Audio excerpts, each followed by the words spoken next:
थांनानै खुलुमनाय जासिबाय आंनि नामा पबित्र हाज'वारि इनचार्ज बिअ सिडलि बियो आंनि ब्रैथि खेब हाबा दिल्लीयाव थांनाय लोगो लोगो जोंनाव मोनसे गोसोआव ओरैबायदि थुलुंगानाय फैदों जायनि थाखाय जोङो दानि गभर्नमेन्ट बिटिआर गभर्नमेन्ट स्पेसियेलि सार ओएसडि भिक्टर नार्जारि खोरोमदाव बसुमतारी आरो डक्टर अजित बर'मोनखौ जोङो धन्यबाद होगोन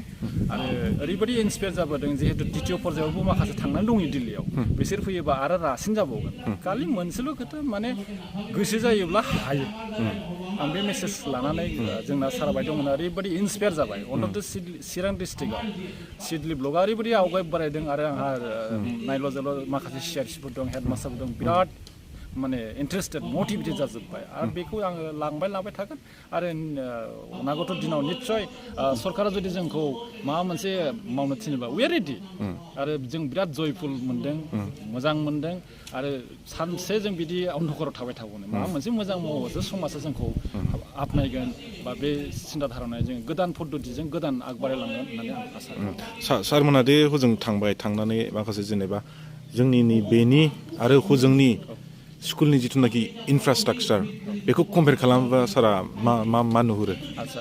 बेथ' गभर्नमेन्टनि सायाव सोनारबाय जेरैनाखि 2016आव बोले दिल्ली गभर्नमेन्टआ बिदि नङामोन केजरिवाल गभर्नमेन्ट फैनाय लोगो लोगो बिराद गिदिर बिल्डिं बानायबाय जेनाखि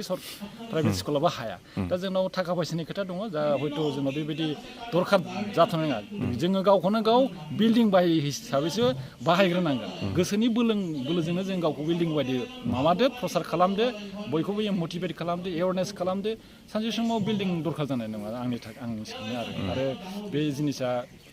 फैबाय मावखानांगोन मावबाय थायोबा निस्सय मोनसे मडेल बिटिसि जों बानायनो हागोन होननानै आं बिराद आसा खालामो बेफोर इनफ्रास्ट्राक्चारनि अनगायै फोरोंनाय बेलायाव माबायदि जोंनिजोंहाय रुजुयोब्ला जोंनि आरो बिसिनिजों रुजुयोब्ला माबायदि नुबोगोन सारमोनहा हजों बेयाव एक्सुवेलि जोङो 10 दिन थादोंमोन बे 10 दिन थानायाव माने बेयावहाय क्रिटिसिजम होननाय जिनिस गैया रावखौबो जे नों रोङा आं रोङा बिदि गावबा गाव डिउटि गावबा गाव मावो ओरैबायदि माने नुबोबाय माने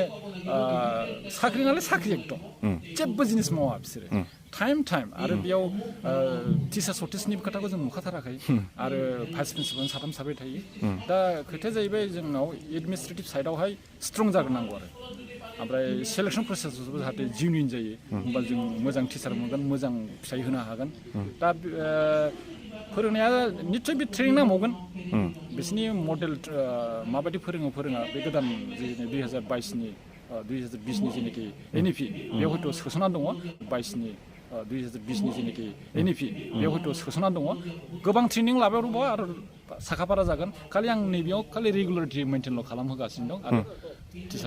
टिचार बायदि मावो खुनु माबाजों लोब्बा थाया बेखौ आं आर'ज गाबदों आरो बेयाव आं बेनि थाखायनो लिंदों जाहाथे मटिभेसन फैयो एवारनेस फैयो आरो समाजखौ जाहाथे मोजां लामाजों लाङो मानोना शिक्षानो मोनसेल' अस्त्र जायनाखि आरो प्रमद बर' साराबो बे खोथाखौ होनखादों जे इडुकेसन सिस्टेमा जुदि फेलर जायोबा समाजानो फेलरनो गतिके बेखिनिनो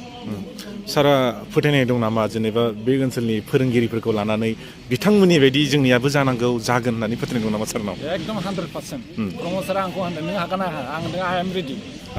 खोथाया जाहैबाय जोंनि एप्रिसिएसन नांगौ मटिभेसन नांगौ गभर्नमेन्टनिफ्राय हेल्प नांगौ बेखिनिल' जों हायो जों दंखाजोबो गासिबो माने जास्ट माइन्डसेटखौल' सोलायनांगौ मानसिनि माबा दंजोबो गासिबो एक्सट्रा मानसिथ' नङा दिल्लीनाबो बिसोरबो बे लेखा रोंनायानो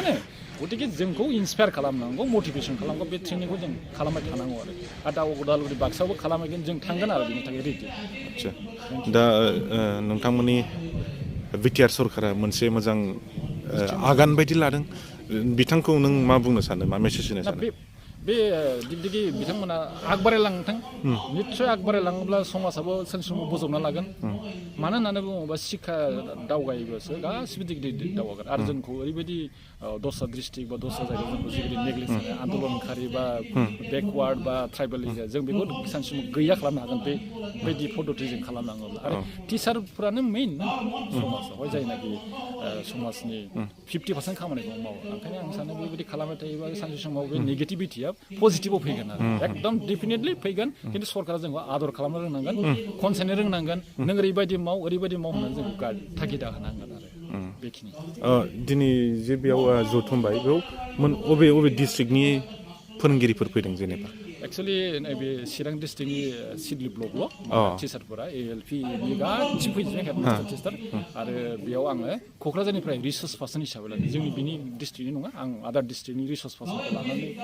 फोरोंबोदों मानो होनना बुङोबा जोंनिखौ जों रावबो खोनासंनो गोसो गैयैलाय बिसोरो नेसनेल एवार्डनि गौतम देब शर्मा आरो सासे बिबि प्रसाद ब्रह्म क'क्राझारनि बिथाङाबो बिराद ससियेल एक्टिभिटिस खालामबाय आरो गथाय ट्रेनिङाव ओरै फाथाबारि सान्तिपुराव खालामना बिसोर फैदों आं बिराद मोजां मोननाय आरो मोनसे लास्ट दंबावो आं बे जाहैबाय काजलगाव धालिगावआवहाय बेखौ आं खिन्थु जानुवारियावसो खालामगासिनो दा हाथ'नाय नंला समनि अभाब बेस्थ' मावबाय थागोन होननानै आं आसा खालामो आरो औ गोदान पलिसि सोलोंथाइनि सायाव बै फरायसाफोरखौ सारा मा मेसेज हरगोन जेनेबा फैयोब्ला मा जागोन मेसेज हरगोन जेनेबा फैयोब्ला मा जागोन बिनि सायाव माबा मोनसे मेसेज हरगोन नामा सार गोदान पलिसियाथ' गोदान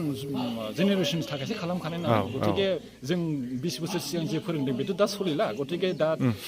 रबटिक माबा जाहैबाय जुग जाहैबाय बेयाव जों गोदान माबाजों थांफानो रोङाबा जोंनो फासयलांगोन गतिके जों आग बारायलांनांगौ आरो बेनि थाखाय हयथ' दरखार जायोबा ट्रेनिं लानो आं टिचारफोरखौ रिकुवेस्ट खालामगोन आरो लाजोबगोन आंनि सिडिउलआव आरो 100% टिचारफोरा गासिबो मटिभेटेड जाजोबबाय सोंनो हागोन थेंक इउ